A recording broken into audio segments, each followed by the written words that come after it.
ಸ್ನೇಹಿತರೆ ನಮಸ್ಕಾರ. ಹಲಸಿನ ಮನೆ ಯೂಟ್ಯೂಬ್ ಚಾನಲ್ನ ಮತ್ತೊಂದು ವಿಡಿಯೋಗೆ ಸ್ವಾಗತ. ನಾನಿವತ್ತು ಸಿದ್ದಾಪುರ ತಾಲೂಕಿನ ಇಟಗಿ ಗ್ರಾಮ ಪಂಚಾಯತ್ ವ್ಯಾಪ್ತಿಯ ಕೊಡ್ತಗಣಿಗೆ ಹೋಗ್ತಾ ಇದ್ದೀನಿ. ಇಂದು ಅಲ್ಲಿ ಲಗೋರಿಯನ್ನು ಯಾವ ಥರ ಆಡ್ತಾರೆ ಅಂತ ತೋರಿಸ್ತೀನಿ. ಮತ್ತೊಂದು ವಿಷಯ ಏನು ಅಂದರೆ, ಇದೇ ಬರುವ ಫೆಬ್ರವರಿ 24 ಮತ್ತು 25ಕ್ಕೆ ಕೊಡ್ತಗಣಿಯಲ್ಲಿ ಲಗೋರಿ ಟೂರ್ನಮೆಂಟನ್ನು ಆಯೋಜನೆ ಮಾಡಿದ್ದಾರೆ.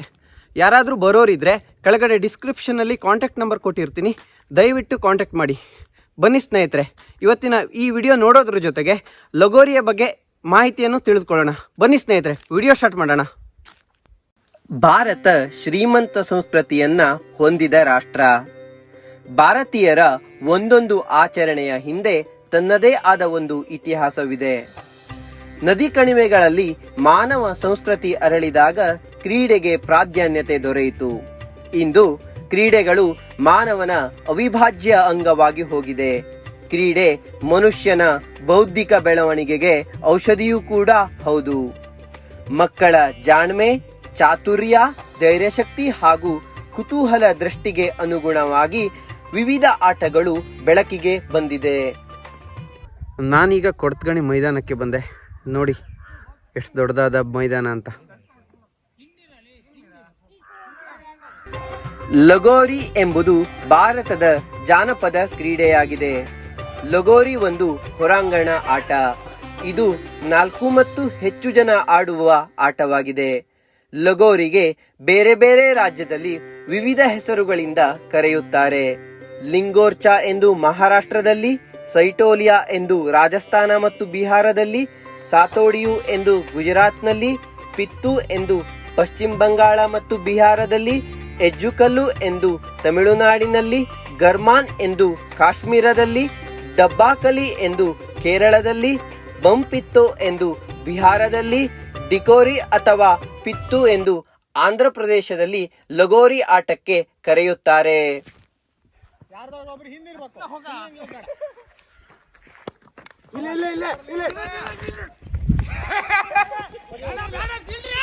ಯಾರು ಇಲ್ಲ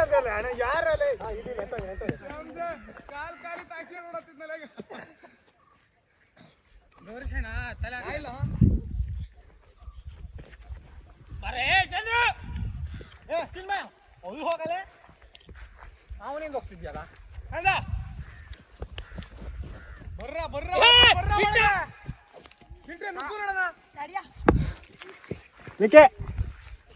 ಹೊಡಿ ಹೊಡಿ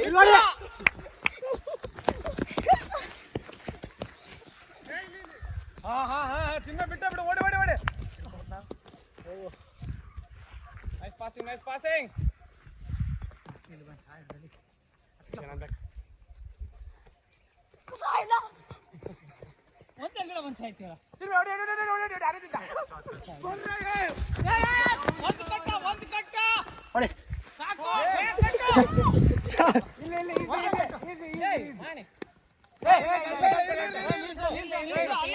ಇರ್ಲ ಗಲ್ಟೆ ಅಲ್ಲೇ ಇತ್ತು ಬಿಡ, ಅಲ್ಲೇ ಇತ್ತು ಬಿಡು ಬಿಡು.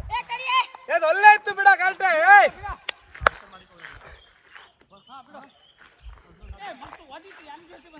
ಮತ್ತೆ ಹೇಗೆ ನಡೀತಾ ಇದೆ? ನಮಸ್ಕಾರ. ಹಲಸಿನ ಮನೆ ಯೂಟ್ಯೂಬ್ ಚಾನಲ್ನ ವೀಕ್ಷಿಸ್ತಾ ಇರುವಂತಹ ಎಲ್ಲ ವೀಕ್ಷಕರು ಕೂಡ ಯುವಶಕ್ತಿ ಬಳಗದ ಪರವಾಗಿ ನಾಣಿಜಿಬಿ ಮಾಡುವಂತಹ ನಮಸ್ಕಾರಗಳು. ಇವತ್ತೀಗ ನೀವೇನು ನೋಡ್ತಾ ಇದ್ದೀರಾ, ಇದೊಂದು ಆಟ ಅಪ್ಪಟವಾದಂತಹ ಗ್ರಾಮೀಣ ಆಟ. ನಾವು ಗೂಗಲಲ್ಲಿ ಇದ್ರ ಬಗ್ಗೆ ಒಂದು ಸರ್ಚನ್ನು ಮಾಡಿದ್ರೆ ಸರಿಸುಮಾರು 5,000 ವರ್ಷಗಳ ಇತಿಹಾಸ ಇದಕ್ಕೆ ಇರಬಹುದು ಅಂತ ವಿಕಿಪೀಡಿಯಾದಲ್ಲಿ ನಮಗೆ ಮಾಹಿತಿ ಸಿಗ್ತದೆ. ಭಗವಂತ ಶ್ರೀಕೃಷ್ಣ ಅವನ ಗೆಳೆಯರ ಜೊತೆ ಈ ಒಂದು ಆಟವನ್ನು ಆಡ್ತಿದ್ದ ಅನ್ನುವಂಥದ್ದು ಕೂಡ ಅಲ್ಲಿ ಉಲ್ಲೇಖವಿದೆ. ಹಾಗಾಗಿ ಬಹಳ ಪುರಾತನವಾದಂತಹ ಇತಿಹಾಸವಿರುವಂತಹ ಆಟ ಇದು. ಅಪ್ಪಟ ಗ್ರಾಮೀಣ ಆಟ. ನಾವು ನಮ್ಮ ಯುವಶಕ್ತಿ ಬಳಗ ಕೊಡ್ತಗಣಿಯ ವತಿಯಿಂದ ಈಗಾಗಲೇ 3 ವರ್ಷಗಳ ಕಾಲ ಲಗೋರಿ ಪಂದ್ಯಾವಳಿಯನ್ನು ನಡೆಸಿದ್ವಿ. ನಾವು ಮೊದಲನೇ ಬಾರಿಗೆ ಲಗೋರಿ ಪಂದ್ಯಾವಳಿಯನ್ನು ನಡೆಸಬೇಕಂತ ವಿಚಾರ ಮಾಡಿದಾಗ ನಮ್ಮ ಊರ ನಾಗರಿಕರ ಪ್ರೋತ್ಸಾಹದಿಂದ ಮತ್ತು ನಮ್ಮ ಕೆಲವೊಂದಿಷ್ಟು ನಮ್ಮ ಹುಡುಗರು ಸೇರಿಕೊಂಡು ನಾವು ಒಂದು ಯುವಶಕ್ತಿ ಬಳಗ ಅಂತ ಮಾಡ್ಕೊಂಡಿದ್ದೀವಿ. ಯಾಕೆ ಇದನ್ನು ಪಂದ್ಯಾವಳಿಯಾಗಿ ನಾವು ಮಾಡಬಾರ್ದು ಅಂತ ನಾವು ವಿಚಾರ ಮಾಡಿದಾಗ, ಮಾಡ್ಬೋದಲ್ವಾ ಒಂದ್ಸಲ ಪ್ರಯತ್ನ ಮಾಡೋಣ ಅಂತ ಈಗ ಒಂದು 4 ವರ್ಷದಿಂದ ಮಾಡಿದ್ವಿ. ಮಧ್ಯೆ 1 ವರ್ಷ ನಾವು ಮಾಡಲಿಲ್ಲ. ಬಾಕಿ 4 ವರ್ಷಗಳ ಕಾಲ ಕೂಡ ನಾವು ಈ ಒಂದು ಪಂದ್ಯಾವಳಿಯನ್ನು ಯಶಸ್ವಿಯಾಗಿ 3 ವರ್ಷಗಳ ಕಾಲ ನಡೆಸಿದ್ವಿ. ಈ ವರ್ಷ ಇದು 4ನೇ ವರ್ಷ. ನಾವು ಇದೇ ಗ್ರೌಂಡ್ನಲ್ಲಿ ನಮ್ಮ ಯುವಶಕ್ತಿ ಬಳಗ ಕೊಡ್ತಗಣಿಯ ನಮ್ಮ ಸಂಘ ಮತ್ತು ಊರ ನಾಗರಿಕರು ಹಾಗೆ ಹಲವಾರು ಪ್ರೋತ್ಸಾಹಕರ ಸಂಯುಕ್ತ ಆಶ್ರಯದಲ್ಲಿ ಇದೇ ಬರುವ ಫೆಬ್ರವರಿ 24 ಮತ್ತು 25 ಶನಿವಾರ ಭಾನುವಾರ ಮುಕ್ತ ಲಗೋರಿ ಪಂದ್ಯಾವಳಿಯನ್ನು ಆಯೋಜಿಸಿದ್ದೇವೆ. ಹಾಗಾಗಿ ಮುಕ್ತ ಲಗೋರಿ ಪಂದ್ಯಾವಳಿಗೆ ತಾವುಗಳೆಲ್ಲವೂ ಕೂಡ ಆಗಮಿಸಿ ಈ ಒಂದು ಗ್ರಾಮೀಣ ಆಟವನ್ನು ಉಳಿಸುವ ನಮ್ಮ ಪ್ರಯತ್ನಕ್ಕೆ ನೀವು ಪ್ರೋತ್ಸಾಹ ಮಾಡಬೇಕೆಂದು ನಿಮ್ಮಲ್ಲಿ ವಿನಂತಿಸಿಕೊಳ್ತಾ ಇದ್ದೇವೆ. 16 ತಂಡಗಳಿಗೆ ಮಾತ್ರ ನಾವು ಅವಕಾಶವನ್ನು ಈ ಸಂದರ್ಭದಲ್ಲಿ ನೀಡಿದ್ದೇವೆ. ಈಗಾಗಲೇ ಸುಮಾರು 12ರಿಂದ 13 ತಂಡಗಳು ಈಗಾಗಲೇ ನೋಂದಣಿ ಮಾಡಿದೆ. ನಾಡ್ದು 20ನೇ ತಾರೀಕು ತಂಡದ ಹೆಸರನ್ನು ನೋಂದಾಯಿಸಲು ಕೊನೆಯ ದಿನಾಂಕವಾಗಿರ್ತದೆ. ಅಷ್ಟರೊಳಗೆ 16 ತಂಡಗಳು ನೋಂದಣಿ ಆದಲ್ಲಿ ಮುಂದೆ ಬರುವಂತಹ ತಂಡಗಳಿಗೆ ನೋಂದಣಿ ಮಾಡಲು ಅವಕಾಶ ಇರೋದಿಲ್ಲ. ಮೊದಲು ನೋಂದಾಯಿಸಿದ 16 ತಂಡಗಳಿಗೆ ಅಂತಲೇ ನಾವೆಲ್ಲ ಕಡೆ ಹಾಕಿದ್ದೀವಿ. ಹಾಗಾಗಿ 16 ತಂಡಗಳಿಗೆ ಮಾತ್ರ ಇದು ಅವಕಾಶ ಇರ್ತದೆ. ಗ್ರಾಮೀಣ ಆಟ ನಾವು ಅದನ್ನು ಗರಟೆಯಲ್ಲೇ ಮಾಡ್ತಾ ಇದ್ದೇವೆ. ಗರಟೆಯಲ್ಲಿ ಮಾಡಿ ಒಂದು ಬಟ್ಟೆಯಲ್ಲಿ ಚೆಂಡನ್ನು ನಾವು ತಯಾರಿಸಿಕೊಂಡು ಆ ಒಂದು ಪಂದ್ಯಾವಳಿಯನ್ನು ಇಷ್ಟು ವರ್ಷನೂ ಕೂಡ ಮಾಡಿದ್ದೇವೆ. ಈ ವರ್ಷನೂ ಕೂಡ ಅದೇ ರೀತಿಯಲ್ಲಿ ಪಂದ್ಯಾವಳಿಯನ್ನು ಮಾಡ್ತಾ ಇದ್ದೇವೆ. ಆಡುವಂಥದ್ದು ಅಂತಂದರೆ ಒಂದು ತಂಡದಲ್ಲಿ 6 ಜನ ಇರಬೇಕಾಗ್ತದೆ. 6 ಜನರಿರುವಂತಹ ಒಂದು ತಂಡ, ಹಾಗೆ ವಿರುದ್ಧ ತಂಡ ಕೂಡ 6 ಜನರಿರುವಂತಹ ಇನ್ನೊಂದು ತಂಡ. ಆ ಎರಡೂ ತಂಡಗಳ ನಡುವೆ ಪೈಪೋಟಿ ಇರ್ತದೆ. ಹೇಗೆ ಅಂತಂದರೆ ಎರಡೂ ತಂಡಗಳಿಗೂ 3 ಅವಕಾಶಗಳಿರ್ತದೆ. ಇದು ಎ ತಂಡ, ಇದು ಬಿ ತಂಡ ಅಂತಂದರೆ ಈ ತಂಡಕ್ಕೆ ಒಂದು 3 ಅವಕಾಶ, ಈ ತಂಡಕ್ಕೆ 3 ಅವಕಾಶ ಇರ್ತದೆ. ಹೇಗೆ ಅಂತಂದರೆ ಇದಕ್ಕೆ 1 ಅವಕಾಶ, ಇದಕ್ಕೆ 1 ಅವಕಾಶ, ಇದಕ್ಕೆ 1 ಅವಕಾಶ, ಈ ತಂಡಕ್ಕೆ 1, ಹೀಗೆ 3 ಅವಕಾಶ. ಈ ತಂಡಕ್ಕೆ ಒಂದಾದ್ಮೇಲೆ ಈ ತಂಡಕ್ಕೊಂದು, ಈ ತಂಡಕ್ಕೊಂದಾದ್ಮೇಲೆ ಈ ತಂಡಕ್ಕೊಂದು, ಇದೇ ರೀತಿ 3 ಅವಕಾಶಗಳಿರ್ತದೆ. ಒಟ್ಟು 6 ಅವಕಾಶಗಳು. ಈ ತಂಡಕ್ಕೆ 3, ಈ ತಂಡಕ್ಕೆ 3 ಅವಕಾಶಗಳಿರ್ತದೆ. ಸೊ ಈ 3 ಅವಕಾಶಗಳಲ್ಲಿ ಅತಿ ಹೆಚ್ಚು ಗರಟೆಯನ್ನು ಕಟ್ಟಿದಂತಹ ತಂಡ ಆ ಒಂದು ಪಂದ್ಯಾವಳಿಯನ್ನು ವಿಜೇತರಾಗ್ತಾರೆ. ಇದೇ ರೀತಿಯಲ್ಲಿ ಆಟ ನಡೀತದೆ. ಇನ್ನು ಕೆಲವೊಂದಿಷ್ಟು ಹೆಚ್ಚಿನ ಮಾಹಿತಿಗಳು, ಹೆಚ್ಚಿನ ನಿಯಮಗಳನ್ನೆಲ್ಲ ನಾವು ಗ್ರೌಂಡಿಗೆ ಬಂದ ಮೇಲೆ ಎಲ್ರಿಗೂ ಕೂಡ ತಿಳಿಸ್ಕೊಡ್ತೀವಿ. ಹಾಗಾಗಿ ಒಂದು ಅಪ್ಪಟ ಗ್ರಾಮೀಣ ಆಟ ಇದು. ಇದಕ್ಕೆ ತುಂಬ ಇತಿಹಾಸವಿದೆ. ನಾವು ಇದನ್ನು ಪ್ರಯತ್ನ ಮಾಡ್ತಾ ಇದ್ದೇವೆ ಇದನ್ನು ಉಳಿಸ್ಬೇಕು ಅಂತೇಳಿ. 10,000 ರೂಪಾಯಿಗಳು ಮತ್ತು ಆಕರ್ಷಕ ಟ್ರೋಫಿಯನ್ನು ಪ್ರಥಮ ಬಹುಮಾನವಾಗಿಟ್ಟಿದ್ದೇವೆ. ಅದೇ ರೀತಿ 6,000 ಮತ್ತು ಒಂದು ಆಕರ್ಷಕ ಟ್ರೋಫಿಯನ್ನು ದ್ವಿತೀಯ ಬಹುಮಾನವಾಗಿಟ್ಟಿದ್ದೇವೆ. ಹಾಗಾಗಿ ಈ ಒಂದು ಪಂದ್ಯಾವಳಿಗೆ ತಾವುಗಳೆಲ್ಲರೂ ಕೂಡ ಬಂದು ಈ ಒಂದು ಪಂದ್ಯಾವಳಿಯನ್ನು ಯಶಸ್ವಿಗೊಳಿಸಬೇಕಾಗಿ ತಮ್ಮಲ್ಲಿ ವಿನಂತಿಯನ್ನು ಮಾಡಿಕೊಳ್ತಾ ಇದ್ದೇವೆ. ಇನ್ನು ಹೆಚ್ಚಿನ ಯಾವುದೇ ಮಾಹಿತಿ ಬೇಕಾದರೂ ಕೂಡ ನೀವು ನಮ್ಮ ಸಂಪರ್ಕ ಸಂಖ್ಯೆಗೆ ಒಂದು ಕಾಲ್ ಮಾಡಿದರೆ ಸಾಕು, ಅದರ ಮಾಹಿತಿಯನ್ನು ನಾವು ಹೇಳ್ತೇವೆ. ನೀವು ಆಡುಗರಾಗಿ ಆದರೂ ಬನ್ನಿ, ಇಲ್ಲ ನೋಡುಗರಾಗಾದರೂ ಬನ್ನಿ, ಹೆಚ್ಚಿನ ಸಂಖ್ಯೆಯಲ್ಲಿ ಬಂದು ನಮ್ಮ ಪಂದ್ಯಾವಳಿಯನ್ನು ಯಶಸ್ವಿ ಮಾಡಿಕೊಡಿ ಅಂತ ನಿಮ್ಮಲ್ಲಿ ವಿನಂತಿಯನ್ನು ಮಾಡ್ಕೊಳ್ತಾ ಇದ್ದೇವೆ. ಮತ್ತೇನಾದರೂ ಪ್ರಶ್ನೆ ಇದ್ರೆ ನಾಗರಾಜ್ ಅವ್ರು ಕೇಳಿ. ಮತ್ತೇನಿಲ್ಲ. ಈಗ ಟೀಮ್ ಏನು 16 ಅಂದರೆ ಫಿಕ್ಸ್ ಏನಾ? 16 ಟೀಮ್ ಅಷ್ಟೇ. ಅದಕ್ಕೂ ಜಾಸ್ತಿ ತಂಡಗಳಿಗೆ ಅದು ಅವಕಾಶ ಇಲ್ಲ. ಯಾಕಂದರೆ 2 ದಿವಸಗಳ ಕಾಲ ನಾವು ಹೆಂಗೆ ಮಾಡ್ತೀವಿ ಅಂದರೆ ಶನಿವಾರ 8 ತಂಡ, ಭಾನುವಾರ 8 ತಂಡಗಳು ಆಡಿಸ್ತೀವಿ. ಶನಿವಾರ 8 ತಂಡಗಳಲ್ಲಿ ಒಂದು ಫೈನಲ್ಗೆ ಹೋಗುತ್ತೆ. ಭಾನುವಾರ 8ರಲ್ಲಿ ಒಂದು ಫೈನಲ್ ಹೋಗಿ ಶನಿವಾರದ ಫೈನಲ್ ಹೋದಂಥ ತಂಡ ಭಾನುವಾರ ಸಂಜೆ ಫೈನಲ್ ಹೋದಂಥ 2 ತಂಡಗಳ ನಡುವೆ ಫೈನಲ್ ಪಂದ್ಯ ನಡೆಯುತ್ತೆ. ಓಕೆ. ಈಗ ಲಗೋರಿ ಪಂದ್ಯಾವಳಿನ ಆಯೋಜನೆ ಮಾಡಬೇಕು ಅಂತ ನಿಮ್ಗೆ ಯಾಕೆ ಅನ್ನಿಸ್ತು? ನಾವು ಹೈಸ್ಕೂಲ್ ಇರಬೇಕಾದ್ರೆ ಸಂಜೆ ಕಡೆ ಹೈಸ್ಕೂಲ್ ಬಿಟ್ಕೊಂಡು ಬಂದು ಶಾಲೆಯಲ್ಲಿ ಆಡ್ತಾ ಇರ್ತಿದ್ವಿ. ಶಾಲೆ ಹುಡುಗರು ಆಡ್ತಾ ಇರ್ತಿದ್ರು ಲಗೋರಿ. ನಾವು ಶಾಲೆ ಟೈಮಲ್ಲೇ ಆಡಿದ್ದೆ. ಅದಾದಮೇಲೆ ಕ್ರಿಕೆಟು, ವಾಲಿಬಾಲು ಅಂತ ಹೋದ ತಕ್ಷಣ ನಮಗೆ ಈ ಆಟಗಳೆಲ್ಲ ಸ್ವಲ್ಪ ಮರಿತಾ ಹೋಗುತ್ತವೆ. ಶಾಲೆಯಲ್ಲಿದ್ದಾಗ ನಾವೆಲ್ಲ ಆಟಗಳನ್ನು ಆಡ್ತೇವೆ ಖುಷಿಯಿಂದ. ಲಗೋರಿ, ಗೋಲಿ ಮತ್ತು ಬುಗುರಿ, ಚಿನ್ನಿದಾಂಡು ಈ ಆಟಗಳನ್ನೆಲ್ಲ ಶಾಲೆಯಲ್ಲಿದ್ದಾಗ ಆಡ್ತಿದ್ವಿ ಅಷ್ಟೇ. ಅದಾದಮೇಲೆ ಅದು ಮರಿತಾ ಹೋಗುತ್ತೆ. ಆದರೆ ಶಾಲೆ ಹುಡುಗರು ಆಡ್ತಾ ಇರ್ತಿದ್ರು, ನಾವು ಹೈಸ್ಕೂಲ್ ಬಿಟ್ಕೊಂಡು ಬರ್ತಾ ಇರ್ತಿದ್ವಿ. ಆ ಟೈಮಲ್ಲಿ ಅವ್ರು ಆಡ್ತಾ ಇರೋದನ್ನ ನೋಡಿ ನಮಗೂ ಆಡಬೇಕು ಅನ್ಸುತ್ತೆ. ಅವ್ರ ಜೊತೆ ಸೇರಿ ಆಡ್ತಾ ಇರ್ತಿದ್ವಿ. ಹಾಗೆ ಆಡ್ತಾ ಇದ್ದಾಗ ನಮ್ಮಲ್ಲೇ ಸುಮ್ಮನೆ ಒಂದು ವಿಚಾರ ಬಂತು, ಯಾಕೆ ಇದನ್ನು ನಾವು ಪಂದ್ಯಾವಳಿಯಾಗಿ ಮಾಡಬಾರ್ದು ಅಂತೇಳಿ. ಸೊ ಹಾಗಾಗಿ ಅದನ್ನು ಅವತ್ತು ತಗೊಂಡಂಥ ಇನಿಷಿಯೇಟಿವು, ಆ ಪಂದ್ಯಾವಳಿಯನ್ನು ಮಾಡುವಂತಹ ಅವತ್ತು ತಗೊಂಡಂಥ ನಿರ್ಧಾರ ಆ ವರ್ಷ ಯಶಸ್ವಿ ಆಯಿತು, ಮೊದಲನೇ ವರ್ಷ. ಅದಾದಮೇಲೆ ನಾವು ಮತ್ತೆ ಹಿಂತಿರುಗಿ ನೋಡಲಿಲ್ಲ. ಅದಾದ ವರ್ಷ ಪ್ರತಿ ವರ್ಷ ಕೂಡ ನಾವು ಅದೇ ರೀತಿ ಪಂದ್ಯಾವಳಿಯನ್ನು ಮಾಡ್ಕೊಂಡು ಬಂದಿದ್ವಿ. ಇಷ್ಟು ವರ್ಷಗಳ ಕಾಲ ನಾವು ಕೇವಲ ಒಂದೇ ದಿವಸ ಲಗೋರಿ ಪಂದ್ಯಾವಳಿಯನ್ನು ಮಾಡಿದ್ವಿ. ಆದರೆ ಈ ವರ್ಷ 2 ದಿನಗಳ ಕಾಲ. ಯಾಕಂದರೆ ಸ್ವಲ್ಪ ಈಗ ನಮ್ಮ ಉದ್ದೇಶ ಏನಂತಂದರೆ, ತಂಡಗಳನ್ನು ಯಾಕೆ 16ಕ್ಕೆ ಸೀಮಿತವಾಗಿಟ್ಟಿದ್ದೀರಿ ಅಂತಂದರೆ, ಆಟ ಶುದ್ಧವಾಗಿ ನಡಿಬೇಕು, ಯಾವುದೇ ರೀತಿ ಗಲಭೆಗಳಾಗಬಾರ್ದು.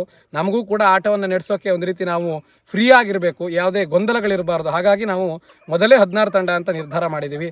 ಅದನ್ನು ಬಿಟ್ಟು ಬೇರೆ ಯಾರಾದರೂ ತಂಡಗಳು ಬಂದರೆ, ಯಾರಾದರೂ ಆಸಕ್ತರಿದ್ದರೆ, ಈಗ ಒಂದು ಮ್ಯಾಚ್ ಆದ ತಕ್ಷಣ ಒಂದೇನು ಸಮಯಾವಕಾಶ ಇರುತ್ತೆ ಮತ್ತೊಂದು ಪಂದ್ಯಕ್ಕೆ, ಆ ಪಂದ್ಯದಲ್ಲಿ ಎಲ್ಲರೂ ಕೂಡ ಆಡ್ಕೊಂಡು ಹೋಗ್ಬೋದು. ಈ ವರ್ಷ ನಾವು ನಿಮ್ಗೆಲ್ಲರಿಗೂ ಆ ಒಂದು ಅವಕಾಶವನ್ನು ಕೂಡ ಕೊಡ್ತಾ ಇದ್ದೇವೆ. ನೀವು ಎಲ್ಲಿಂದ ಬೇಕಾದರೂ ಬನ್ನಿ, ಉಚಿತವಾಗಿ ನೀವು ಇಲ್ಲಿ ಬಂದುಕೊಂಡು ನಿಮಗೆ ಖುಷಿಗಾಗಿ ನೀವು ಆಟವನ್ನು ಆಡಿಕೊಂಡು ಹೋಗ್ಬೋದು. ಈ ಅವಕಾಶವನ್ನು ಕೂಡ ನಾವು ಈ ವರ್ಷ ಕಲ್ಪಿಸ್ತಾ ಇದ್ದೇವೆ.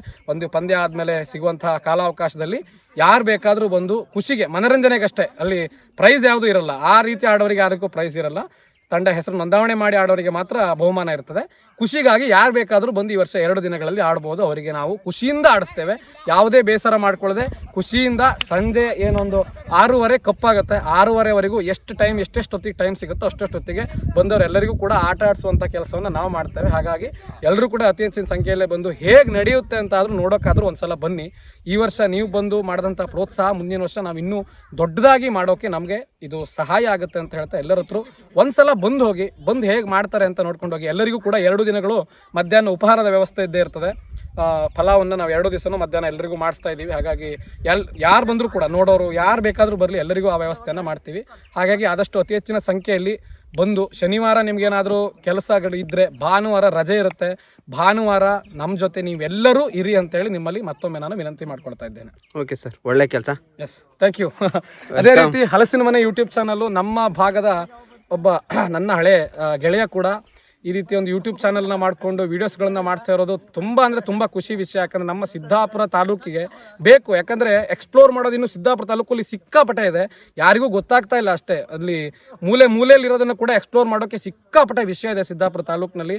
ಆ ವಿಷಯಗಳನ್ನೆಲ್ಲ ನಾಗರಾಜ್ ಅವರು ತುಂಬ ಚೆನ್ನಾಗಿ ಎಕ್ಸ್ಪ್ಲೋರ್ ಮಾಡ್ತಾ ಇದ್ದಾರೆ. ಇನ್ನು ಮುಂದಿನ ದಿನಗಳಲ್ಲಿ ಇನ್ನೂ ಒಳ್ಳೊಳ್ಳೆ ವೀಡಿಯೋಗಳು ಅವ್ರ ಚಾನಲಲ್ಲಿ ಬರುತ್ತೆ ಅಂತ ನಾನು ನಂಬಿದ್ದೀನಿ. ಹಾಗಾಗಿ ಹಲಸಿನ ಮನೆ ಯೂಟ್ಯೂಬ್ ಚಾನಲ್ ಕೂಡ ಎಲ್ಲರೂ ಸಬ್ಸ್ಕ್ರೈಬ್ ಮಾಡ್ಕೊಳ್ಳಿ.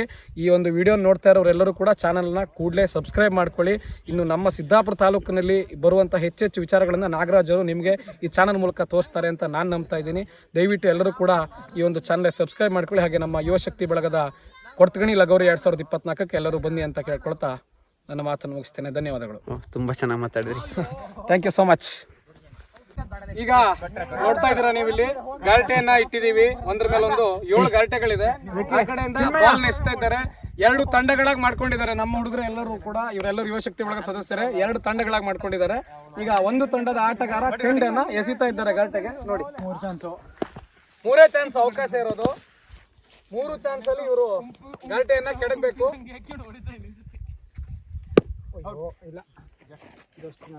ಈಗ ಡೈರೆಕ್ಟ್ ಆಗಿ ಚೆಂಡನ್ನ ಕ್ಯಾಚ್ ಹಿಡಿದ್ರೆ ಅದು ಔಟ್ ಆಗುತ್ತೆ.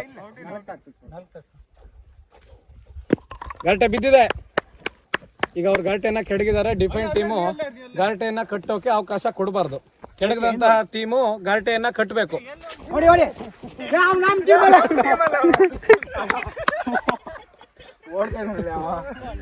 ತುಂಬಾ ಒಂದ್ ರೀತಿ ನಿಮ್ಗೆ ಮನರಂಜನೆ ನೀಡುವಂತ ಆಟ ಇದು. ತುಂಬಾ ಮಜಾ ಇರುತ್ತೆ. ಗಾಟೆ ಕಟ್ಟೋ ಪ್ರಯತ್ನ ಮಾಡ್ತಾ ಇದ್ದಾರೆ. ಗಾಟೆ ಕಟ್ಟೋಕೆ ಎಲ್ಲ ರೀತಿ ಪ್ರಯತ್ನ ಕೂಡ ನಡೀತಾ ಇದೆ. ಇಲ್ಲಿ ನೋಡಿ ಸೀನ್ ಎಷ್ಟು ಚೆನ್ನಾಗಿದೆ ಅಂತ. ಗ್ರೌಂಡ್ ಮಾತ್ರ ತುಂಬಾ ಚೆನ್ನಾಗಿದೆ, ತುಂಬಾ ದೊಡ್ಡ ಗ್ರೌಂಡ್. ಕಟ್ಟಬಹುದು, ನೋಡೋಣ. ಬೇಗ ಕಟ್ಟಿ. ಚಂದ್ರು ಅವರು ಕಟ್ಲಿಕ್ಕೆ ಬಹಳ ದೊಡ್ಡ ಪ್ರಯತ್ನ ಮಾಡ್ತಿದ್ದಾರೆ. ಕಟ್ಟಾಯ್ತು, ಜಸ್ಟ್ ಮಿಸ್. ಸೊ ಇಲ್ಲಿ ಏನಾಗಿದೆ ಕೇಳ್ರೆ, ಇವರು ಗಾರ್ಟೆಯನ್ನ ಕಟ್ಟೋ ಟೈಮಿಗೆ ಸರಿಯಾಗಿ ಅವ್ರಲ್ಲಿ ಹೊಡೆತ ತಿಂದಿದ್ದಾರೆ. ಗಾರ್ಟೆಯನ್ನ ಕಟ್ಟಿ ನಮ್ಮ ಪ್ರಕಾರ ಒಂದು 3 ಸೆಕೆಂಡ್ ಆಗಿರ್ಬೇಕು, ಅಷ್ಟರೊಳಗೆ ಅವ್ರು ಹೊಡೆತ ತಿಂದಿದ್ದಾರೆ. ಹಂಗಾಗಿ ಇದು ಔಟ್ ಆಗುತ್ತೆ. ಯಾವ ತಂಡಕ್ಕೂ ಕೂಡ ಯಾವ ಅಂಕನೂ ಇಲ್ಲ. ಇದನ್ನ ಕಟ್ಟಿದ್ರೆ ಮಾತ್ರ ಕಟ್ಟಿದಂತ ತಂಡಕ್ಕೆ 1 ಅಂಕ ಸಿಗುತ್ತೆ.